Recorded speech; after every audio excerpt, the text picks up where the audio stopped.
director of First Impression RX.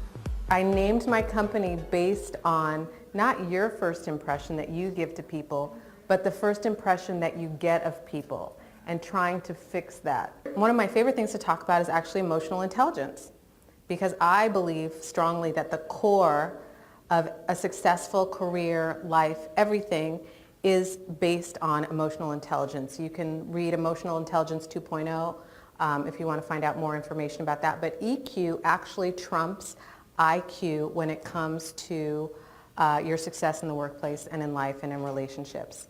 And the more I dig into empathy, I realize it's really empathy. That's the foundation. Empathy is everything for everything that I work on in my business and what I try to teach people. So this is a really special, fun class for me today. But our objectives for today are to define empathy. You're hearing the word, it's a buzzword, it's a cool word right now.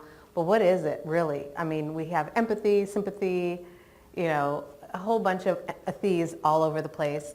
And we're going to, obviously, we're doing this in the workplace, so we're going to find out how we use it in the workplace, why it's important in the workplace.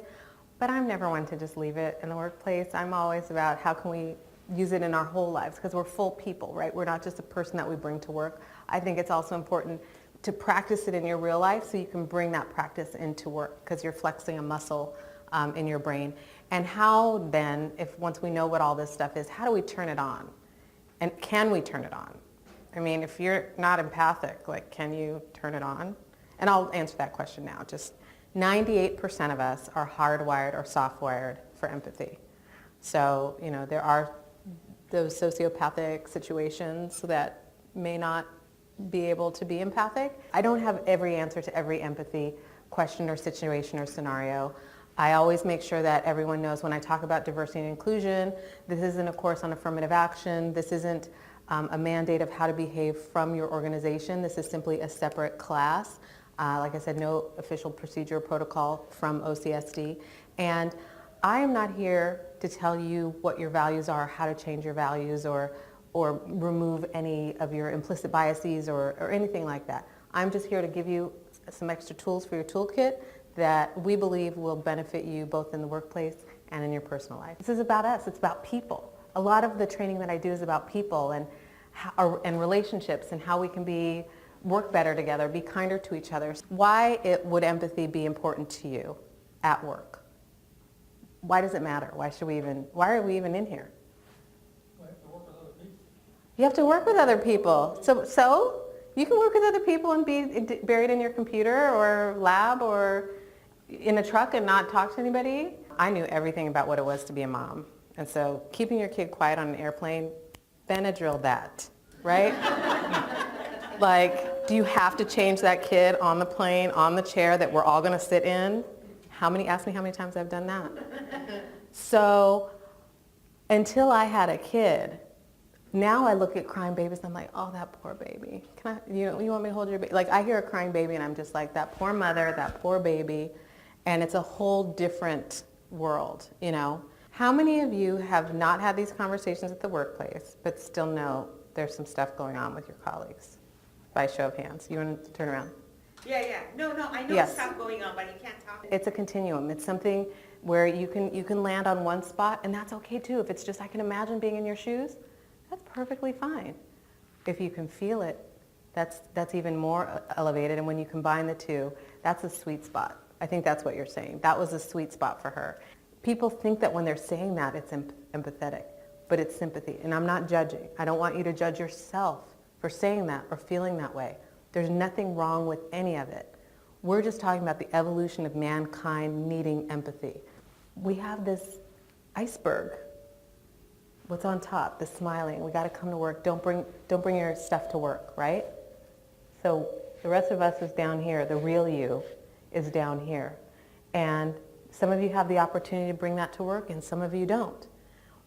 But can we all empathize with each other that there's probably a lot more going on underneath the iceberg that we can all bring to work? Somebody has a sick kid. Somebody has a disabled kid. Somebody is taking care of their parents or in-laws or, or have financial issues, or is going through divorce, or someone was unfaithful to them. I mean, there's so much going on in one's personal life that you cannot bring to work. One of the areas that's really close to my heart is our kids. Our kids are on screens. And I don't know about you, but even FaceTiming, you can't pick up all the subtle cues that happen with another person's face when you're on a screen.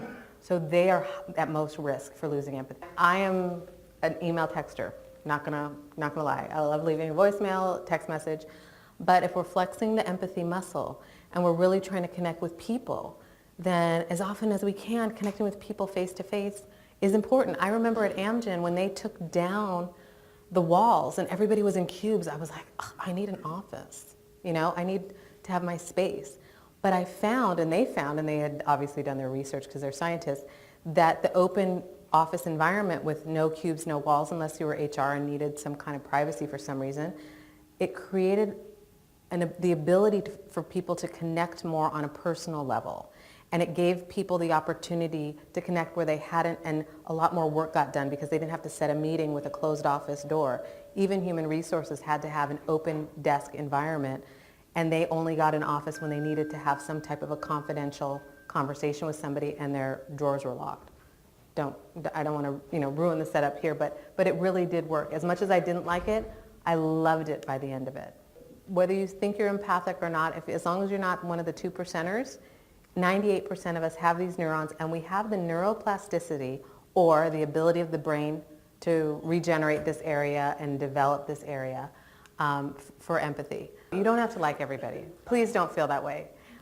We don't have enough energy, time, or resources to like everybody, and our chemistry is all different, right? And our lifestyle, but you can still be kind, and you can still be empathic, and I think that is what is required of a work environment. In a work environment, you don't have to like each other. You have an end customer, an end consumer, a boss, a product that needs to be executed with quality, and love that. If you don't love the people, if you don't love the one you're with, make your someone in your family who's your customer the person that you're doing it all for, right? You have to find that place in yourself, that empathy place in yourself of who's the end user of my work and my effort. Thank you so much for making the time in your afternoon. I hope that's helpful.